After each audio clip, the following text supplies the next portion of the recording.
नमस्कार दोस्तों, मैं विष्णु सिंह। आप देख रहे हैं खबर आसपास। हम आपको हमेशा आपके आसपास की सभी खबरों से रूबरू कराते हैं और आज हम आपके सामने लाए एक ऐसी ही खबर जो मधुबनी की एक बहुत ही आप महत्वपूर्ण खबर कह सकते हैं। हम अपने आसपास अक्सर पुलिस प्रशासन को और साथ साथ मधुबनी प्रशासन पुलिस प्रशासन को लगातार बात कहते नजर आते हैं और कहीं ना कहीं हम पुलिस की कार्यशैली पर लगातार सवाल उठाते रहते हैं, क्योंकि मधुबनी में कहीं ना कहीं आपराधिक घटनाएं बहुत तेजी से बढ़ रही है। लेकिन आज हम बात करने वाले ऐसी एक हत्याकांड के बारे में, और यह है विराजित हत्याकांड। जी हाँ, आज हम बात करने वाले हैं विराजित हत्याकांड के बारे में। और जानकारी के लिए मैं बता दूं, मधेपुर थाना के अंतर्गत दिनांक 17/10/23 को ग्राम बात सिकरिया मधेपुर के बीच विनोद कुमार यादव पेशर राम अवतार यादव को अज्ञात व्यक्ति के द्वारा गोली मार दी जाती है, जिसके संबंध में इनके भाई मनोज कुमार यादव पेशर राम अवतार यादव सनाक सुंदर विराजित थाना मधेपुर जिला मधुबनी के लिखित आवेदन के आधार पर मधेपुर थाना कांड संख्या 262/23 दिनांक 19/10/23 धारा 341 307 संशोधित 302 बी भारतीय पैनल कोड आप कह सकते हैं, दर्ज किया गया। और मैं आपको बता दूं, 3 दिन बाद विनोद यादव का इलाज चलता है दरभंगा में और 3 दिन के बाद पारस अस्पताल में डॉक्टर की लाख कोशिश के बाद उनकी मौत हो जाती है। और अब पुलिस के सामने एक बहुत बड़ा सवाल आ जाता है कि आखिर पुलिस इस मामले को किस प्रकार से ले, क्योंकि पुलिस के पास किसी भी तरह का आप कह सकते हैं पुख्ता सबूत नहीं होते हैं और पुलिस इसे एक ब्लाइंड केस के रूप में लेती है। इस केस के अंतर्गत एसपी पुलिस सुशील कुमार के निर्देशन के द्वारा एक टीम गठित की जाती है और अनुसंधान चलता है। दिलचस्प मोड़ तब आ जाता है जब इस केस के तार मुंबई से जुड़ जाते हैं। जी हां, जब इस केस के तार मुंबई से जुड़ जाते हैं और पुलिस को सूत्रों के अनुसार जानकारी होती है कि कहीं ना कहीं यह मामला सुपारी किलिंग का है। जी हां, यह मामला सुपारी किलिंग का है। तो मामला बहुत ही ज्यादा दिलचस्प हो जाता है और मैं बता दूं, इस केस में रोमांचक मोड़ तब आ जाता है जब केस के संदर्भ में विराजित निवासी मृतक के भाई सरोज कुमार यादव के साथ पुलिस सख्ती से पेश आती है और अनुसंधान में वह स्वीकार करता है कि उनकी भाभी के साथ यानी कि विनोद यादव की पत्नी के साथ प्रेम प्रसंग का मामला था। और इस मामले में विनोद यादव को भी, जो कि बंबई में रहते थे, और उनको भी भनक लग जाती है और वो गांव आते हैं और गांव आने के बाद लगातार वाद विवाद होता है। सरोज यादव को मना किया जाता है, लेकिन ये मामला इतना बढ़ जाता है कि मैं आपको बता दूं, कहीं ना कहीं सरोज यादव अंत में विनोद यादव को कह देते हैं कि यदि अब आप गांव छोड़कर बंबई नहीं गए तो यहां पर आप मारे जाओगे। इस तरह के बहुत सारी बातें होती है। और मैं आपको बता दूं, कहते हैं प्यार अंधा होता है और इसी बीच सरोज यादव का इसी बीच में संपर्क हो जाता है अजय कुमार ठाकुर से। और अजय कुमार ठाकुर के बारे में मैं आपको जानकारी दे दूं, अजय कुमार ठाकुर कोई नया नाम नहीं है। मधुबनी और घोंगड़िया और अन्य जिलों में कई आपराधिक केस में ये लिप्त है अजय कुमार ठाकुर। इससे पूर्व भी भैरव स्थान थाना के अंतर्गत ओलीपुर में युवा व्यवसायी के मारने में अजय कुमार ठाकुर का नाम सामने आया है। और इसके अलावा एक अन्य मामला मधेपुर थाना के अंतर्गत भी है, जिसमें कि एक चौकीदार को गोली मारने का मामला भी अजय कुमार ठाकुर पर चल रहा है इस समय। मैं आपको बता दूं, इस मामले में अभी अजय कुमार ठाकुर, सचिन ठाकुर, सुशील मुखिया व सरोज कुमार यादव की गिरफ्तारी हुई है, जिसमें अजय कुमार घोंगड़िया, सचिन कुमार लोकी थाना व सुशील मुखिया थाना मधेपुर से संबंधित है।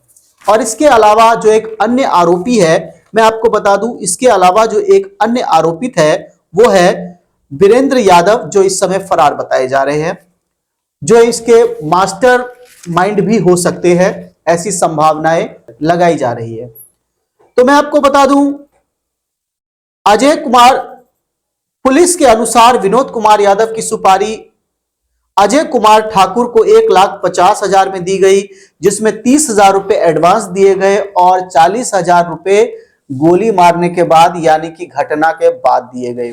इसकी बात मैं आपको बता दूं, अजय कुमार ठाकुर घटना के बाद दिए गए। मामला सुपारी किलिंग का है और मैं आप बता दूं, इसमें जो सुपारी किलिंग हुई है वो हुई है 1,50,000 रुपए।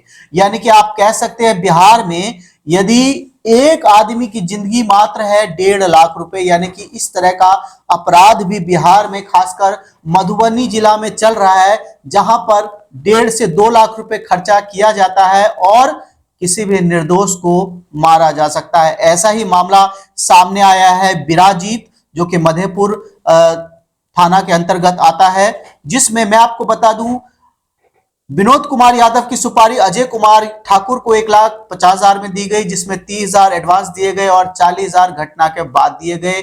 और उसके बाद अनुसंधान में बाकी राशि अजय कुमार ठाकुर को देने की बात कही गई। मैं आपको बता दूं, पुलिस को जानकारी जब हुई, जब उन्होंने मोबाइल की डिटेल खंगाली और कहीं ना कहीं कुछ व्हाट्सएप मैसेज और साथ साथ कुछ जो फोन पे की जो डिटेल्स थी वो पुलिस के घेरे में आ गई। और इसके बाद पुलिस ने सरोज यादव को सीधे आरोपित नहीं बना दिया, बल्कि सरोज यादव तो निश्चिंत था कि मेरे पर तो पुलिस का किसी तरह से कोई शक नहीं है, क्योंकि इस बीच में सरोज यादव पूरी तरह से अपने भाई का, यानी कि विनोद यादव का क्रियाक्रम कर रहा था। उतरी पहन के सभी तरीके से उसने समाज को यह विश्वास दिलाने की कोशिश की कि मेरा इस मर्डर में कहीं पर भी हाथ नहीं है। परंतु कहते हैं कि अपराधी कितना भी शातिर हो जाता है, कहीं ना कुछ अपना सुराग छोड़ ही देता है।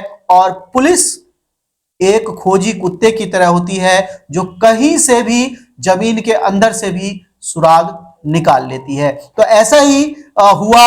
और मैं आपको बता दूं, एसडीपीओ अशोक कुमार के नेतृत्व में टीम गठित की गई और लगातार इसके ऊपर अनुसंधान किया गया। और मैं आपको बता दूं, इसके बाद सरोज यादव को विश्वास दिलाकर कहा गया। इसी बीच अजय कुमार ठाकुर को बुलाया गया जोरमा बांध, जो कि तमुरिया रोड के आसपास पड़ता है, जहां पर पुलिस ने जाल बिछा रखा था। और अजय कुमार ठाकुर अपाचे मोटरसाइकिल में अपने अन्य साथियों के साथ आया, जिसमें कि सचिन ठाकुर, सुशील मुखिया को लेकर भी पहुंचा और सरोज कुमार यादव तो वहां पे मौजूद ही थे। और एसडीपीओ अशोक कुमार के नेतृत्व में चारों तरफ पुलिस का जाल बिछाया गया और इस जाल में आप कह सकते हैं अजय कुमार ठाकुर और उसकी टीम फंस गई। और मैं आपको बता दूं, जब पुलिस ने उन्हें गिरफ्तार किया, पुलिस ने जब उनको पकड़ा, तो उस समय उन लोगों की तलाशी के क्रम में अजय कुमार ठाकुर, जिसे शर्मा भी कहा जाता है अपराध की दुनिया में, उसके पास से साइड कमर से एक देसी कट्टा, पैंट के दाहिने पॉकेट में 3 गोली व पैंट के बाएं पॉकेट से एक OnePlus एंड्रॉयड मोबाइल बरामद हुआ। इसके अलावा जो दूसरे व्यक्ति पकड़े गए थे, सचिन कुमार को भी पुलिस ने, सचिन कुमार और सुशील कुमार से भी पुलिस ने छानबीन की। उनके घर पर भी छापा मारा गया और घर पर छापा मारने के क्रम में सुशील मुखिया के घर से एक देसी कट्टा व 2 कारतूस बरामद हुए, जिससे यह सिद्ध हो सकता है कि अजय कुमार ठाकुर के साथ जो लोग उस समय थे वो सभी लोग अपराधी थे और अपराधी किस्म के ही लोग थे। इसी बीच जब पुलिस पूछती है तो सरोज कुमार यादव यानी कि पूरी बात बताते हैं और अजय कुमार ठाकुर ये स्वीकारते हैं कि हम 4 लोग थे उस समय, मौके पर 4 लोग थे, जिसमें से एक व्यक्ति वीरेंद्र यादव, जो कि बलुआ निवासी कहा जाता है, वो इस समय फरार है। पुलिस की लगातार जांच चल रही है। तो कहीं ना कहीं आप कह सकते हैं जिस प्रकार का ये केस था और जिस प्रकार से पुलिस ने बड़ी ही बारीकी से इस केस को सीरियस लिया और केस का उद्भेदन किया है, वाकई आप कह सकते हैं मधुबनी पुलिस और साथ साथ मधेपुर के डीएसपी एसडीपीओ जो अशोक कुमार है उनका काम काबिले तारीफ है। और हम मीडिया अक्सर ही पुलिस की कार्यशैली पर आवाज उठाते रहते हैं, तो हमारा यह फर्ज बनता है कि अगर पुलिस कुछ इस तरह का काम करती है तो हमारा भी एक कर्तव्य बनता है कि हम उसे जनता के पास लेकर आए। तो प्रेस के संबोधन में एसडीपीओ मधेपुर अशोक कुमार ने क्या कहा, ये देखे आगे। जैसा कि आप सभी लोग जानते हैं कि मधेपुर थाना अंतर्गत 17 अक्टूबर 2023 को ग्राम बाथ सिकरिया पथ पर विनोद कुमार यादव पिता राम अवतार यादव को अज्ञात व्यक्तियों के द्वारा गोली मार दी गई थी। विनोद कुमार यादव की पत्नी के नाम से जन वितरण प्रणाली की दुकान है।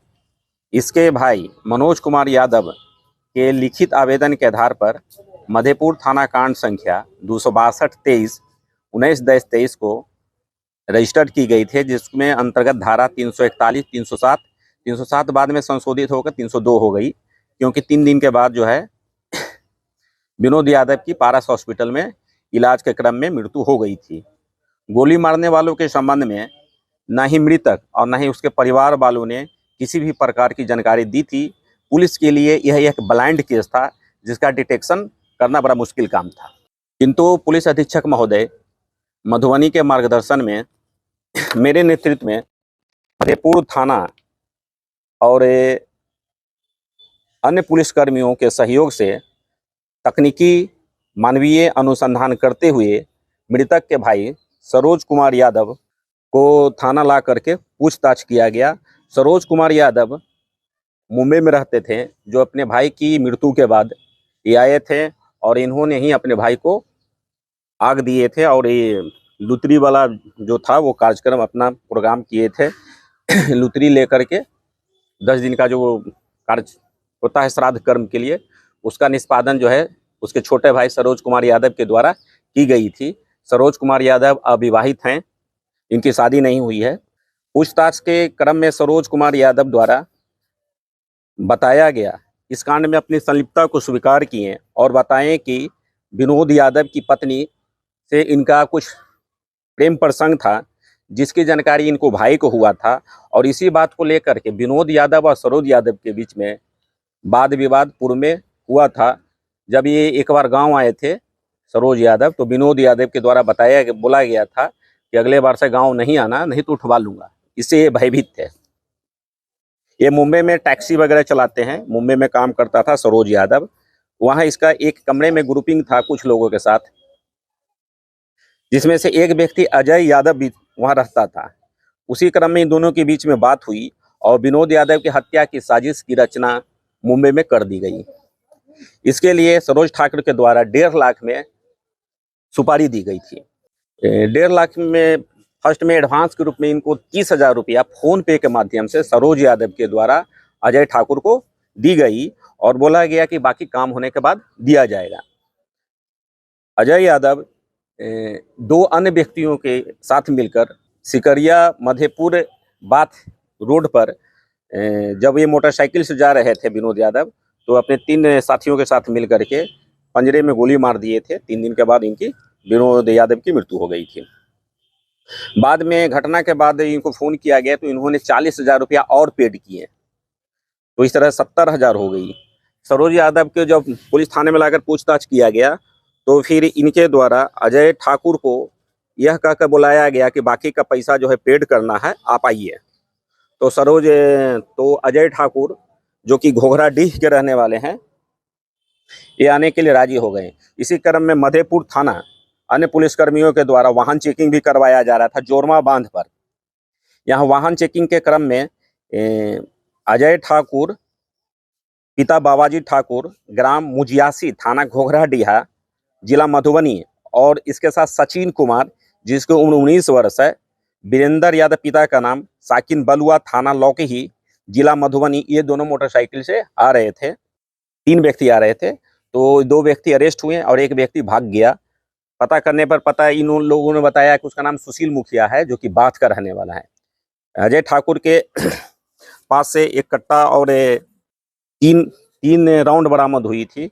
उसके बाद इसके निशानदेही पर बाथ गांव के सुशील मुखिया के घर पर रेड किया गया, तो उसके पास से एक हथियार और 2 कारतूस बरामद किया गया, जिसके लिए मतलब मधेपुर थाना कांड संख्या 294/23 आर्म्स एक्ट के तहत केस दर्ज किया गया था। अजय ठाकुर का बयान लिया गया तो इसने बताया कि सरोज यादव के कहने पर अपने 2 साथियों के साथ सुशील मुखिया और देवन यादव के साथ मिलकर 17/10 को सरोज यादव के कहने पर ही विनोद यादव की गोली मारकर हत्या की गई थी। अनुसंधान जारी है। जो लोग इस घटना में संलिप्त रहे हैं, चाहे वो कोई भी व्यक्ति हो, पारिवारिक हो या बाहर के लोग, अनुसंधान जारी है। साक्ष्य के आधार पर, साक्ष्य मिलने पर उनकी भी गिरफ्तारी की जाएगी। अजय ठाकुर, गिरफ्तार व्यक्ति जो अजय ठाकुर है वो शूटर है। इनका आपराधिक इतिहास भी है। मधेपुर थाना कांड संख्या 26-23 जो कि 7 फरवरी 2023 का मामला है। इसमें ये एक चौकीदार को, मधेपुर थाना के हीरा चौकीदार था, उसको गोली मार करके शराब जांच के क्रम में गोली मार करके भाग गया था। उसमें मधेपुर थाना कांड संख्या 26-23 दर्ज की गई थी। इसके अतिरिक्त भैरव स्थान थाना कांड संख्या 181/22 जो कि 28/9/2022 का मामला है। इसमें 302 का मामला है। इसमें भी हत्या की गई थी, शूट किया गया था। इसके अन्य आपराधिक इतिहास के बारे में पता चला है, उसकी जानकारी प्राप्त की जा रही है। अजय ठाकुर शूटर है। इसमें जो एक व्यक्ति जो देवन यादव है, जो इसके साथ साथी रहा है, देवन यादव के घर पर ये रहा भी है, वो अभी संप्रति पुलिस के गिरफ्त से बाहर है। जल्द ही उसकी भी गिरफ्तारी की जाएगी। ये अनुसंधान और जांच का विषय है। अनुसंधान में साक्ष्य आने पर विधि सम्मत कार्रवाई की जाएगी।